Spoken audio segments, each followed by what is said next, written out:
আসসালামু আলাইকুম। আমি পলি। আমি এখন আপনাদের একটি গল্প পড়ে শোনাচ্ছি। গল্পের নাম আমি পদ্মজা। লিখেছেন ইলমা বেহরুজ। পর্ব সংখ্যা 63। বিছানার উপর কাঁথা মোড়ানো ফরিনার দুর্বল দেহটা শুয়ে আছে। বিদ্যুৎ নেই। ঘরের এক কোণে লণ্ঠন জ্বলছে।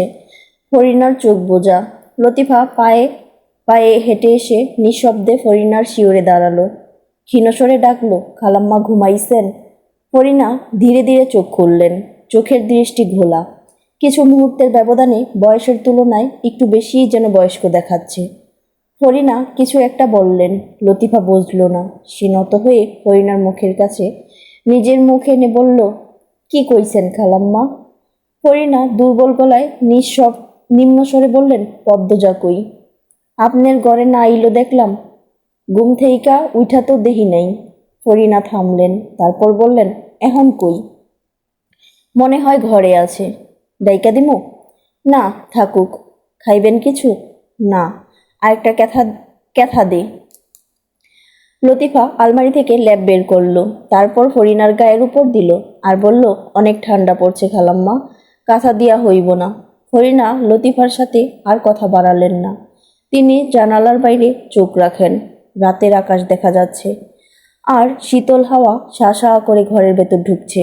তিনি আকাশের গায়ে বাবুর ছোটবেলার মুখটা দেখতে পেলেন, যখন বাবু জন্ম হলো। আমিনা কপাল কুঁচকে বলেছিলেন, তোমার ছাড়াই তো সত্যি কালা হইছে। আমি ঠিকই কইছিলাম। আমিনার কথা শুনে ফরিনার বিন্দুমাত্র রাগ হয়নি। বাবুর নিষ্পাপ মুখটা দেখে তিনি অভিভূত হয়ে পড়েন। সারা মুখে গুচ্ছ গুচ্ছ মায়া। এই মায়াময় শ্যামবর্ণের মুখ দেখে তিনি যেন পিছনের সব কষ্ট ধামাচাপা দিয়ে দিতে পেরেছিলেন।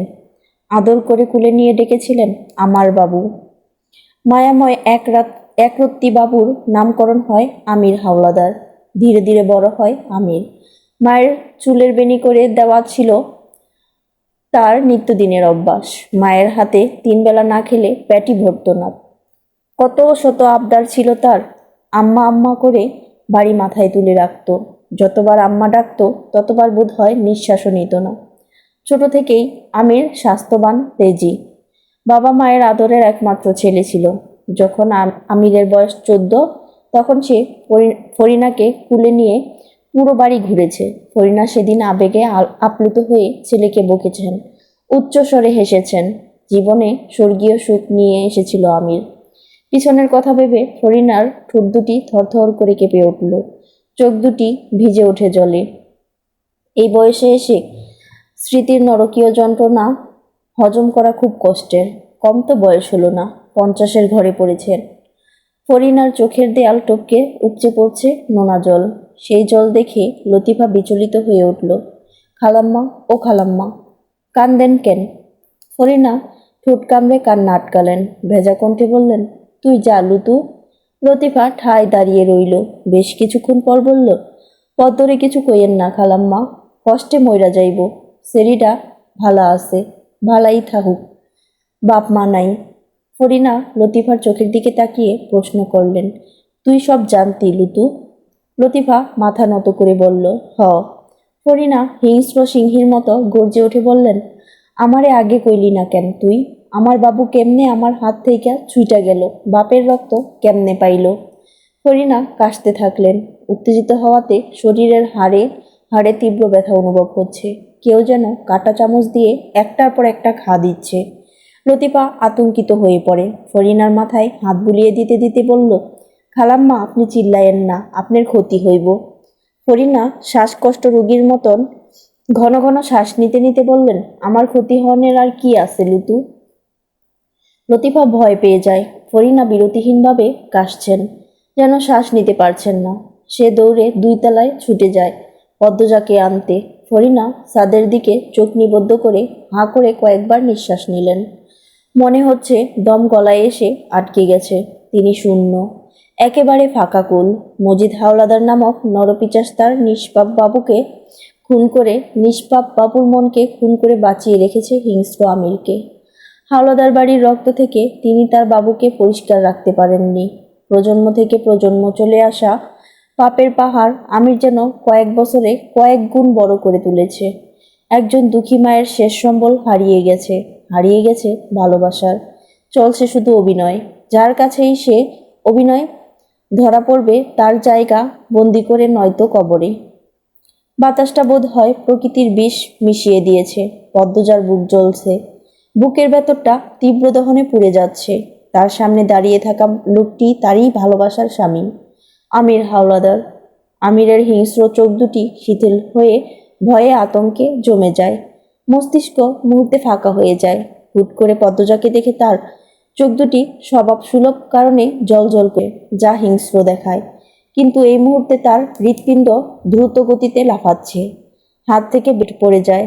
আর চোখে বিবস্ত্র মেয়েগুলোকে একবার দেখে তার মাথা চক্কর দিয়ে উঠল। এ কোন সময়ে পদ্মজার উপস্থিতি! পদ্মজার গাল বেয়ে জল মেঝেতে পড়ে। আমির দ্রুত পায়ে পদ্মজার কাছে আসে। পদ্মজাকে ছুতেই পদ্মজা ছেদ করে উঠল। ঘৃণা ভরা দৃষ্টি নিয়ে তাকায় আমিরের দিকে। আমির জোর করে পদ্মজাকে তুলল। পদ্মজা জোরে জোরে কাঁদতে লাগলো। যে দুই হাতে ধাক আহ, সে দুই হাতে ধাক্কা দেয় আমিরকে, কিন্তু এক চুলও দূরে সরাতে পারেনি। আমির পদ্মজা দুই হাত পিঠের দিকে দিয়ে নিয়ে নিজের এক হাতে চেপে ধরে, অন্য হাতে পদ্মজার মাথা বুকের সাথে চেপে ধরে বলল, কিছু দেখোনি তুমি? তারপর উচ্চস্বরে কাউকে ডাকলো, আরবিদ, আরবিদ, দ্রুত মেয়েগুলোকে ঢেকে দাও। আমিরের ডাক শুনে সেকেন্ড কয়েকের মধ্যে একজন দৌড়ে আসে। দেখতে শ্বেতাঙ্গদের মতো, লাল চুল, তার হাতে কাপড়। সে দরজা পেরিয়ে মেয়েগুলোকে ডেকে দিতে যায়। পদ্মজা কপাল দিয়ে আমিরের বুকে আঘাত করে আর্তনাদ করে বলল, ছাড়ুন আমাকে, আমার ঘেন্না হচ্ছে আপনাকে, কত নিকৃষ্ট আপনি। আমির বুঝতে পারছে না তার কি করা উচিত। আচমকা ঘটনায় সে হতবুদ্ধি হয়ে পড়েছে। পদ্মজা দস্তাদস্তি শুরু করে। তার সারা শরীর যেন পোকারা কিলবিল করছে। মেয়েগুলোর মধ্য থেকে একজন মেয়ে হাউমাউ করে কেঁদে উঠে বলল, আপা, আমরারে বাঁচান, এই লোকটা আমরারে মাইরা ফেলবো। আরবিদ নামের শ্বেতাঙ্গ লোকটি চোখের পলকে মেয়েটির গালে থাপ্পড় বসালো। মেয়েটি আম্মা বলে কেঁদে ওঠে। পদ্মজার বুকের হাড়ে হাড়ে কাঁপন ধরে। এসব কি হচ্ছে? কেন হচ্ছে? সব দুঃস্বপ্ন হয়ে যাক, হয়ে যাক। পদ্মজা গলা ফাটিয়ে চিৎকার করে উঠল, ছাড়ুন আমাকে। আরবিদের থেকে পাওয়া কাপড়ের একটু অংশ বুকের সাথে জড়িয়ে ধরে একটা মেয়ে পদ্মজাকে দেখছে। পদ্মজাকে দেখে মেয়েটার মনে হচ্ছে এই মানুষটা ভালো, এখানের সবার মতো খারাপ না। তাই সে অনুরোধ করে বলল, আমাদের বাচ্চা না পা, আমাদের অনেক মারে ওরা। আমির কিছুতেই পদ্মজাকে হটাতে পারছে না, যেন জায়গায় জমে আছে। মেয়েটির কথা শুনে আমিরের মাথা রক্ত টকবক করে ওঠে। সে তার রক্তচক্ষু দিয়ে ভয় দেখালো। আরবিদ মেয়েটির পেট বরাবর লাথি মারে। মেয়েটি কুকিয়ে ওঠে, কাপড়ের অংশ থেকে দূরে সরে গিয়ে দেয়ালের সাথে গিয়ে ধাক্কা খেলো। নগ্ন দেহটি দেয়ালের সাথে ধাক্কা খেয়েই মেঝেতে পড়ে গুটিয়ে যায়।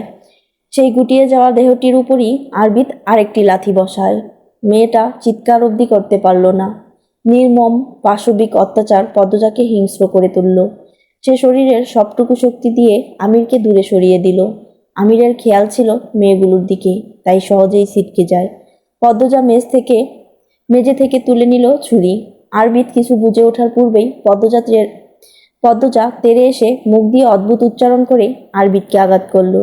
আরবিদের পরনে ঘন জ্যাকেট ছিল, তাই তার বেশি আঘাত লাগেনি। তবে সে আকস্মিক আক্রমণে ঘাবড়ে যায়, পদ্মজাকে আঘাত করতে চায়। আমির চেঁচিয়ে উঠল, আরবিদ থামো। আরবিদ থামলেও পদ্মজা থামল না। সে আবার আঘাত করতে উদ্যত হয়। ধরে ফেলল আমির। পদ্মজা হিংস্র বাঘিনীর মতো ফুসফুস করতে থাকে। তার শরীর কাঁপছে ক্রোধে। পদ্মজার রাগ দেখে আমির প্রচণ্ড অবাক হয়। পদ্মজার রাগ সে কোনোদিন দেখেনি। ফ্রান্স থেকে তারা অনেক যন্ত্রপাতি আনে, তার মধ্যে একটি পদ্মজার হাতের ছুরি। যে ছুরির ধার বিষের চেয়েও ধারালো, সে ছুরি পদ্মজার হাতে। আমির জোর দবস্তি করে পদ্মজার হাত থেকে ছুরি ফেলে দিল। মেয়েগুলো ভয়ে কাঁপছে। তারা এখন পদ্মজাকেও ভয় পাচ্ছে। এত সুন্দর মেয়ের তেজিরূপ দেখে মনে হচ্ছে 1000 বছর ধরে যুবতীদের রক্ত দিয়ে গোসল করে সৌন্দর্য রক্ষা করা এক ভয়ঙ্কর সুন্দরী ডাইনি তাদের সামনে দাঁড়িয়ে আছে। আমির পদ্মজাকে জোর করে টেনে হিঁচড়ে ঘরের বাইরে নিয়ে আসে। পদ্মজা হাত পা ছোটাছুটি করছে, চিৎকার করছে। দূরেই দাঁড়িয়ে ছিল আরেকজন লোক। তার চুলগুলো মেয়েদের মতন অনেক লম্বা, তবে ফর্সা। এত চেঁচামেচি শুনেও ভেতরে যায়নি, কারণ আমির না বললে তারা এক পাও নড়ে না। আমির পদ্মজার সাথে দস্তাদস্তি করতে করতে বলল, মেয়েগুলোকে সামলাও, দ্রুত যাও, আরবিদকে সাহায্য করো। লোকটি আমিরের আদেশ মতো চলে গেল। পদ্মজা নিজের কান দুটি বিশ্বাস করতে পারে না। তার স্বামীর কণ্ঠে এ কি শুনছে সে? বুকের জ্বালাপোড়া বেড়ে চলেছে, মরে যেতে ইচ্ছে করছে তার। আমির পদ্মজাকে একটা ঘরে নিয়ে আসে। পদ্মজা নিজের মধ্যে নেই, সে কিরমির করছে, কাঁদছে। আমির পদ্মজাকে একটা চেয়ারে বসিয়ে দ্রুত চেয়ারের সাথে বেঁধে ফেলল। তখন পদ্মজার সুযোগ ছিল আমিরকে ধাক্কা মেরে পালানোর চেষ্টা করার, কিন্তু সে পারেনি। সে কার থেকে পালাবে? নিজের স্বামীর থেকে, যাকে সে ভালোবাসে, যে মানুষটা তাকে বুকে নিয়ে ঘুম পাড়ায়, খাইয়ে দেয়, শত শত আবদার পূরণ করে। পদ্মজা ঠুকুরে কেঁদে উঠল। এক হাতের উপর কপাল ঠেকিয়ে কাঁদতে কাঁদতে বলল, আমি মেনে নিতে পারছি না। আমির পদ্মজার চেয়ে কিছুটা দূরে চেয়ার নিয়ে বসলো। তার চোখে মুখে আতঙ্ক। সে চেয়ে রইল পদ্মজার দিকে। পদ্মজার চোখ তুলে তাকায়। আমিরের চোখে চোখ পড়ে। সে ঠোঁট দুটি ভেঙে কেঁদে বলল, আপনি আমাকে বাঁধতে পারলেন? আমির কিছু বলল না। পদ্মজা বলল, আপনি ওভাবে মেয়েগুলোকে মারতেও পারলেন? আমির আগের অবস্থানেই রইল। পদ্মজা নাক টেনে বলল, এত খারাপ আপনি? এত বেশি? মেয়েগুলোকে কেন মারছিলেন? আমি শুধু চেয়েই আছে। পদ্মজা বলল, এত নিষ্ঠুর আপনি? সব দুঃস্বপ্ন হতে পারে না? আমি পদ্মজার প্রশ্ন উপেক্ষা করে বলল, রিদওয়ান কোথায়? পদ্মজা কান্না থামিয়ে হাসল। ধারালো সেই হাসি, ঠোঁটে হাসি রেখেই বলল, আমাকে পাহারা দিতে রেখেছিলেন? মারতেও কি বলেছিলেন? যা বলছি উত্তর দাও। পদ্মজা সেকেন্ড কয়েক আমিরের মুখের দিকে চেয়ে রইল, তারপর বলল, মেরে দিয়েছি। আমির চমকে উঠল। কি? মরেনি, হাসপাতালে আছে। আবারও পিনপতন নীরবতা। পদ্মজা আমিরকে দেখছে। যে মুখে মায়া ছাড়া কিছু দেখতো না, সে মুখটাই চিনছে না। বুকের ভেতরটা কেমন করছে। আল্লাহ যেন বুকের ভেতর জাহান্নামের আগুন ধরিয়ে দিয়েছে। পদ্মজার মস্তিষ্কের সব প্রশ্ন উধাও হয়ে গিয়েছে। শুধু দেখছে আমিরকে, ভাবছে আমিরকে নিয়ে। পদ্মজা ম্লান হেসে জানতে চাইল, এখন কি করবেন আমাকে নিয়ে? বুকে ছুরি চালাবেন, নাকি রামদা দিয়ে? মারার জন্য আর কিছু কি আছে? আমির নিশ্চুপ। সে নিজেও জানে না সে কি করবে। পদ্মজা বলল, পশুরা কাউকে ভালোবাসে? আমির মুখ খুলল, বাসে বোধ হয়। পদ্মজা হাসল। হাসতে হাসতে চেয়ারে হেলান দিল, তারপর আবার সোজা হয়ে বসলো। গুরুতর ভঙ্গিতে বলল, মেয়েগুলোকে ছেড়ে দিন। অসম্ভব। আমি ঠিক ছাড়িয়ে নেব। আর কিছু করো না। কি করবেন? খুনি তো। একটু বয়ডর ঢুকাও মনে। বিশ্বাস করুন, আপনার বুকে ছুরি চালাতে আমার খুব কষ্ট হবে। আমির চকিতে তাকালো। পদ্মজা কথাটা বলে কাঁপতে থাকলো। নিয়তি তাকে কোথায় নিয়ে যাচ্ছে, কি বলাচ্ছে, এই কথাটা সে মন থেকে বলেনি। সে কিছুতেই এমন কথা বলেনি। আমির নিজেকে সামলে নিয়ে বলল, ভালোই তো ছিলাম আমরা। মুখোশধারীর সাথে আবার ভালো থাকা? একদম মায়ের মতো হয়েছ। নিখুঁত অভিনেতা। বাধ্য হই। কে করেছে বাধ্য আপনাকে? তোমার আদর্শ, তোমার পবিত্রতা। আপনি কলুষিত করেছেন। বিয়ে করেছি। কেন করেছেন? বুক করে মেরে নদীতে ভাসিয়ে দিতেন, তাহলে ভালোবেসে আজকের নরকীয় যন্ত্রণাটা সহ্য করতে হতো না। সব ভুলে যাও, রানীর হালে থাকবে। আমিরের কণ্ঠে জোর নেই। সে পদ্মজাকে চিনে। পদ্মজাকে সে এতদিন অন্ধকারে রাখলেও পদ্মজা তাকে আলোতে রেখেছিল। সে আলো দিয়ে আমির চিনতে পেরেছে পদ্মজাকে। পদ্মজা অন্যায় মেনে নেওয়ার মেয়ে নয়, কিন্তু চেষ্টা তো করতেই হবে। আজও পদ্মজা জানতে পারতো না কিছু, যদি সে ঝড়ের কবলে না পড়তো। গুটি উলটপালট হয়ে গেছে। এরই বোধ হয় বলে চোরের 10 দিন, গৃহস্থের 1 দিন। পদ্মজা ছলছল চোখে আমিরকে দেখে। সে চোখের সামনে সবকিছু দেখেও যেন বিশ্বাস করতে পারছে না। সর্বাঙ্গে যে কষ্টটা হচ্ছে, শরীর থেকে রুহ বের হয়ে যাওয়ার সময়ও বোধ হয় তেমন কষ্ট হয় না। পদ্মজা ঝরঝর করে কেঁদে দিল। এ কেমন নিয়তি তার!